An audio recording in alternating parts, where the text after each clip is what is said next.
Makanya semua tempat angker pasti ada sejarah darahnya.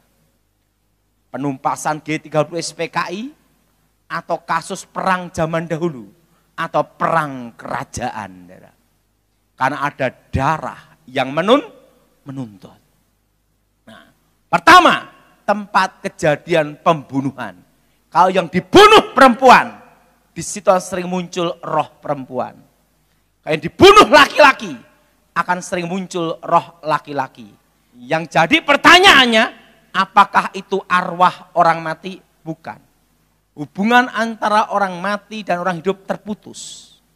Kalau kita mati dalam Tuhan, detik itu juga kita terpisah di antara orang hidup. Langsung ada di Firdaus. Nah, tidak keluyuran cari angpau sama bakpao. Yang tidak dalam Tuhan, itu ada di satu tempat. Namanya dunia orang mati. Bagian dari neraka. Untuk menunggu hari penghakiman. Nah, ada tempat penantiannya itu saudara. Tapi di situ udah disiksa saudara. Nah, saudara. Tapi di situ ada darah yang menuntut. Alkitab berkata, siapapun yang menumpahkan darah manusia, maka Tuhan sendiri yang akan menuntut, baik manusia maupun binatang. Betul? Karena apa? Karena manusia diciptakan Tuhan segambar dan serupa. Artinya manusia itu apa?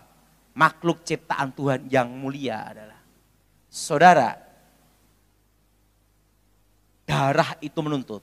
Di mana tempat itu pembunuhan, maka di situ ada penampakan.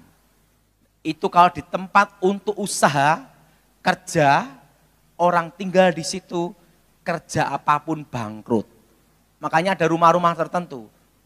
Orang tinggal di situ bangkrut, dijual.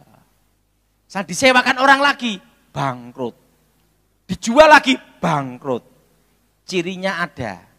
Kalau tempat kejadian pembunuhan, sering ada penampakan bayangan hitam. Ingat, ada 3 cara untuk mengusir setan. Yang pertama dalam Injil Markus. Mereka mengusir setan-setan di dalam nama Tuhan Yesus. Amin. Amin.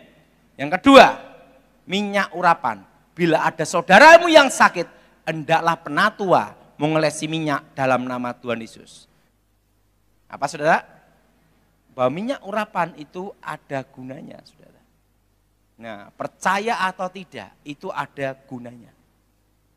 Nah, yang ketiga, mereka orang-orang percaya mengalahkan iblis dengan darah anak domba. Ingat saudara.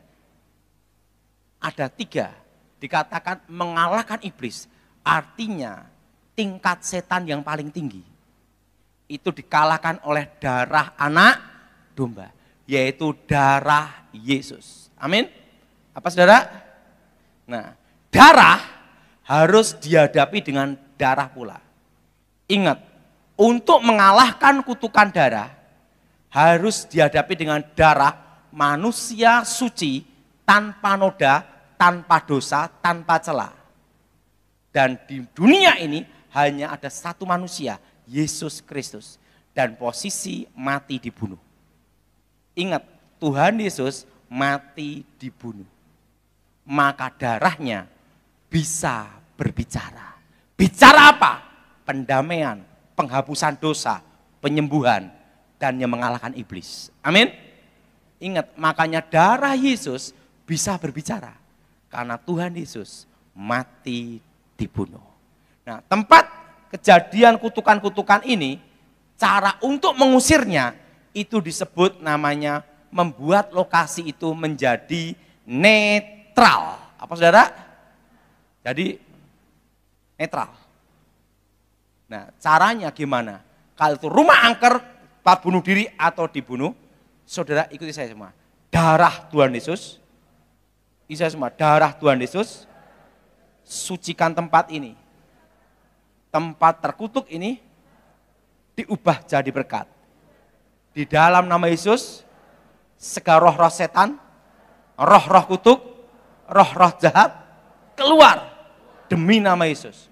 Darah Yesus sucikan tempat ini.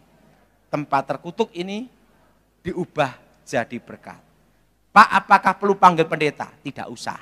Setiap orang percaya diberi kuasa untuk meringankan beban pendeta Petrus. Doa sendiri aja. Nah, ini darah Yesus sucikan tempat ini, tempat terkutuk ini diubah menjadi berkat. Nah, untuk doa pengusiran setan ini, itu membuat namanya posisi netral. Di tanah itu kembali pada awalnya. Jelas saudara? Netral.